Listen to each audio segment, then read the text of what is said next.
Data analytics is one of the most sought after skill in the job market today.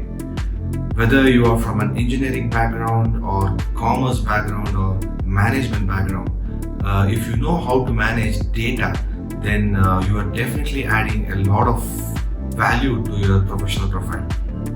This course is an introduction into data analytics and data wrangling, which will take you through some of the basic principles that you need to be aware of if you aspire to become someone who's going to be working in data science. Not only that, we also provide you with information and course material on some advanced level courses that you could take up after this particular course, and a lot of industry real life examples as well. The contents will be available on a learning management platform that would be made accessible to you even after the course is over.